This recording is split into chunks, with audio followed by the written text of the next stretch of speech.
Hi everyone. Next week, April 22nd, is Earth Day, and I'm going to read to you today one of my favorite books to read on Earth Day. It's called The Lorax, and it's by Dr. Seuss.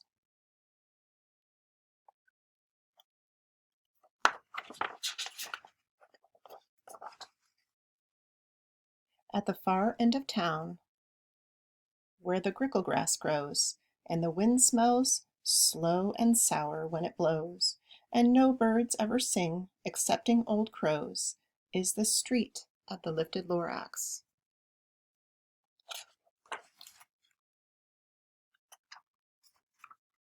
And deep in the grickle grass, some people say, if you look deep enough, you can still see today where the Lorax once stood, just as long as it could before somebody lifted the Lorax away. What was the Lorax? And why was it there? And why was it lifted and taken somewhere? From the far end of town where the grickle grass grows, the old Onceler still lives there. Ask him, he knows.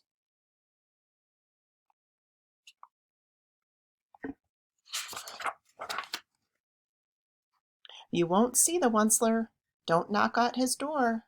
He stays in his lurkum on top of his store. He lurks in his lurkum, cold under the roof, where he makes his own clothes out of muffered moof.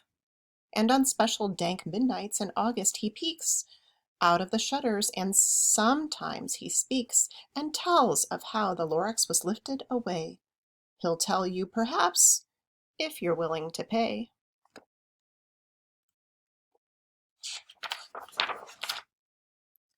On the end of a rope he lets down a pail, and you have to toss in 15 cents and a nail and a shell of a great-great-great-grandfather snail.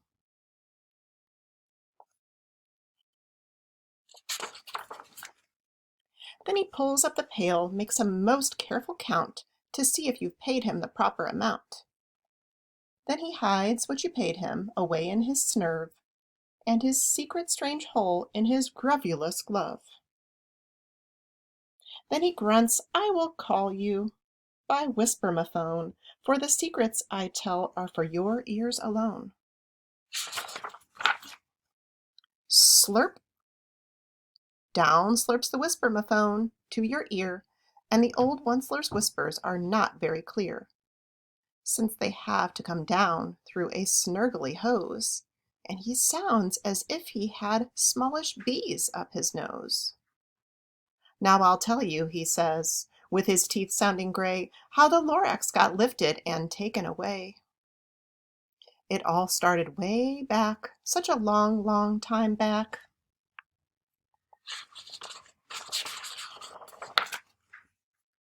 Way back in the days when the grass was still green, and the pond was still wet, and the clouds were still clean, and the song of the swans rang out in space.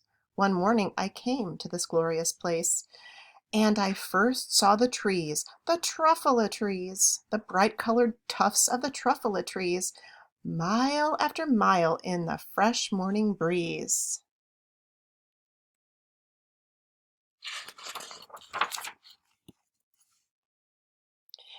And under the trees I saw brown barbaloots frisking about in their barbaloot suits as they played in the shade and ate truffula fruits. From the ripulous pond came the comfortable sound of the humming fish humming while splashing around.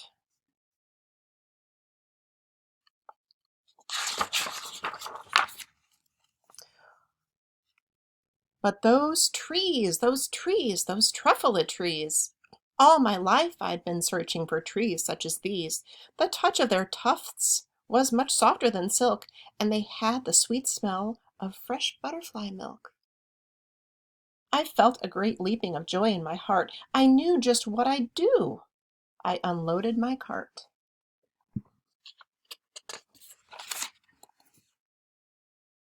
In no time at all I had built a small shop. Then I chopped down a truffula tree with one chop.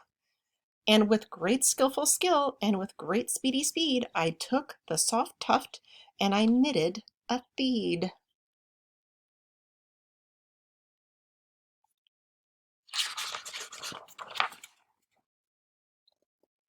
The instant I'd finished, I heard a gazump. I looked. I saw something pop out of the stump of the tree I'd chopped down. It was sort of a man. Describe him? That's hard. I don't know if I can. He was shortish and oldish and brownish and mossy, and he spoke with a voice that was sharpish and bossy.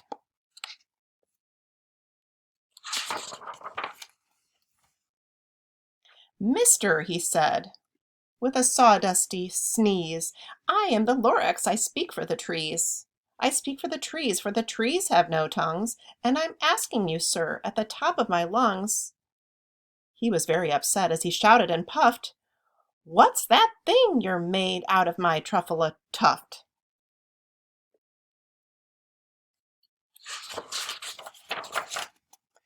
Look, Lorax, I said, there's no cause for alarm. I chopped just one tree. I am doing no harm. I'm being quite useful. This thing is a thneed. A thneed's a fine something that all people need. It's a shirt, it's a sock, it's a glove, it's a hat. But it has other uses, yes, far beyond that. Yes, you can use it for carpets, for pillows, for sheets, or curtains, or covers, or bicycle seats. The Lorax said, Sir, you are crazy with greed. There is no one on earth who would buy that fool Thneed.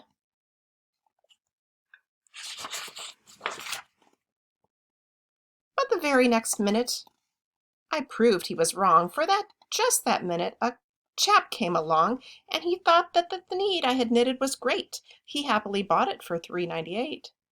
I laughed at the Lorax. You poor stupid guy. You never can tell what some people will buy.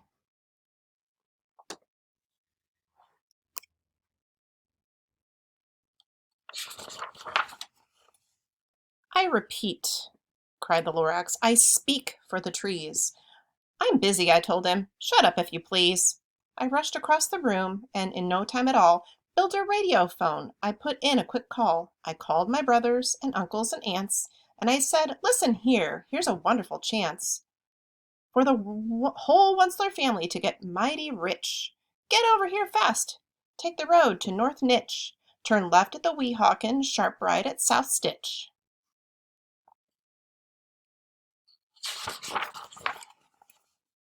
And in no time at all, in the factory I built, the whole Onceler family was working full tilt. We were all knitting thneeds, just as fast busy as bees, to the sound of the chopping of truffula trees.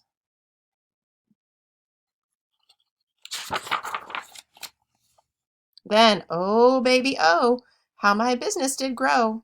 Now chopping one tree at a time was too slow.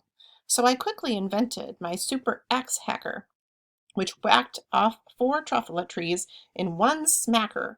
We were making thneeds 4 times as fast as before, and that Lorax, he didn't show up anymore.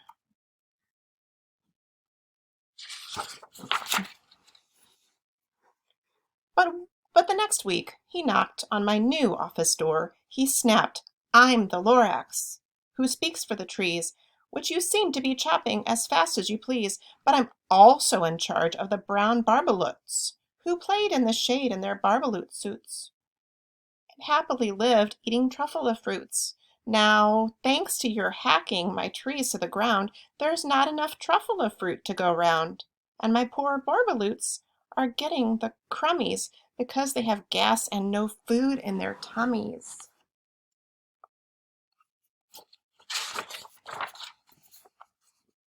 I meant no harm, I most truly did not, but I had to grow bigger, so bigger I got. I biggered my factory, I biggered my roads, I biggered my wagons, I biggered the loads of the needs I shipped out. I was shipping them north to the south, to the east, to the west, to the north. I went right on biggering, selling more needs, and I biggered my money, which everyone needs.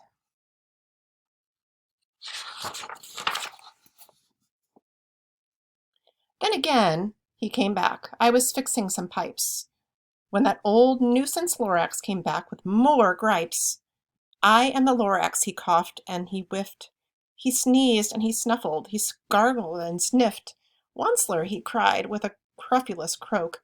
Onceler, you're making such smogulous smoke. My poor swanny swans. Why, they can't sing a note. No one can sing who has smog in their throat.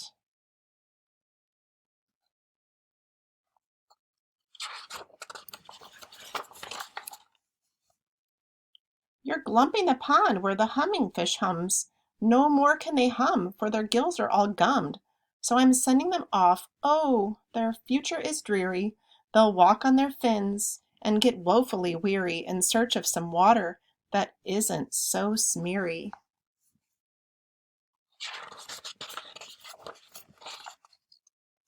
And at that very moment we heard a loud whack.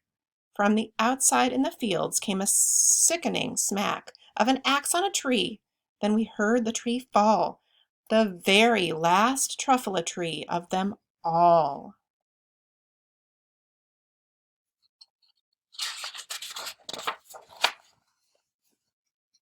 No more trees, no more needs, no more work to be done. So in no time my uncles and aunts and everyone all waved goodbye. They jumped into my cars and drove away under smoke-smugged stars. Now all that was left 'neath the bad-smelling sky was my big empty factory, the Lorax, and I. The Lorax said nothing, just gave me a glance, just gave me a very sad backward glance as he lifted himself by the seat of his pants, and I'll never forget the grim look on his face when he hesitated himself and took leave of this place through a hole in the smog without leaving a trace. And all that the Lorax left here in this mess was a small pile of rocks with one word, unless. Whatever that means, well, I just couldn't guess. That was a long, long time ago, but each day since that day I've sat here and worried away. Though the years while my buildings have fallen apart, I've worried about it with all of my heart. But now, says the Onceler, now that you're here, the word of the Lorax seems perfectly clear. Unless someone like you cares a whole awful lot, nothing is going to get better. It's not.